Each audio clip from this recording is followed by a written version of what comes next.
So, I'm here to celebrate the skills that we have that are in our direct targeted intervention, and that does happen.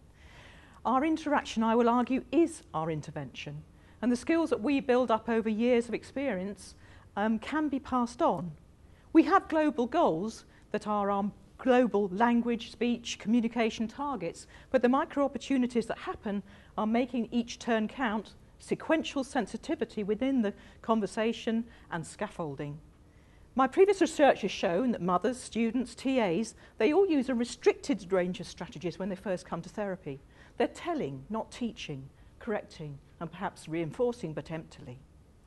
So we have to pass on our skills. We're passing on the art of therapy, supporting others, because we do need others to support our work, however often we're seeing them, the children or the carers.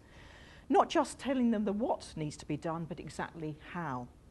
And each dyad is different. Generic training is fantastic. We all need to do it. We can all do whole school training, but each individual child needs a different approach. Every dyad is different. There will be different strengths and different weaknesses. And we can celebrate the strengths, but work on some of those areas which might move on. Which tells the child more? Is it, great talking, next one? Or is it, that S at the end was good, but now try. Which one has the metalinguistics in it? Which one pinpoints exactly what the child has succeeded in? And one was a bit empty, wasn't it?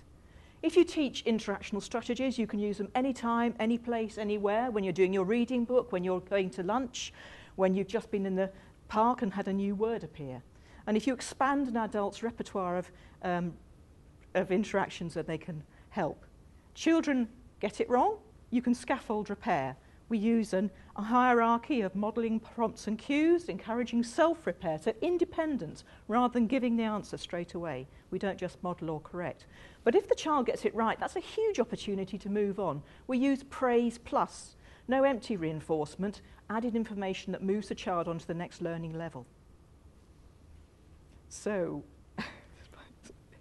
and so we need a sample. It can be a very small sample, recorded, or video if we're very lucky and we can get that.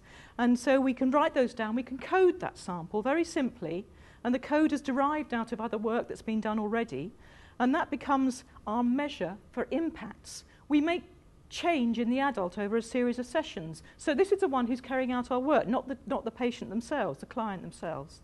We're measuring change in that way, even if it's a tick sheet. But it doesn't matter what change you produce in the adult, which might be a range of different behaviours, a range of different responses to what the child does, the number of times they do something, how long they go on one word, because sometimes it can be a very negative experience if somebody ploughs on through for 5 minutes on one single word. It doesn't matter what we do and change in the adult if we don't change what happens in the child.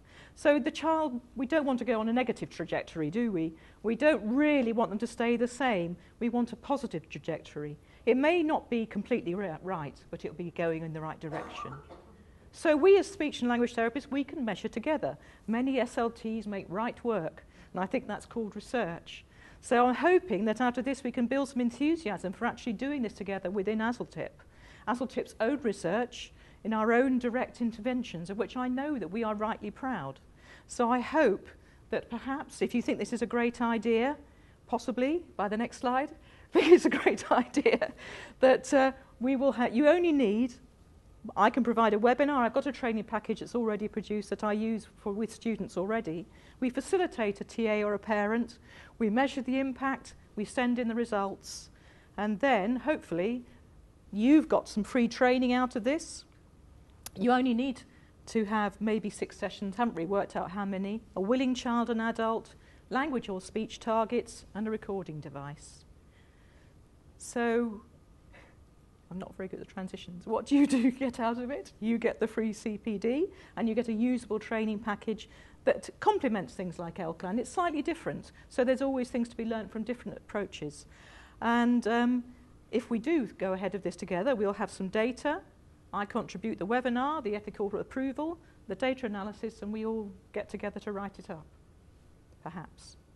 So you know where I am. If you think it's a good idea, it'll show you on the next slide that I am here at h.gardner@sheffield.ac.uk, or you know me on Yahoo. So let's talk, and it could be a goer.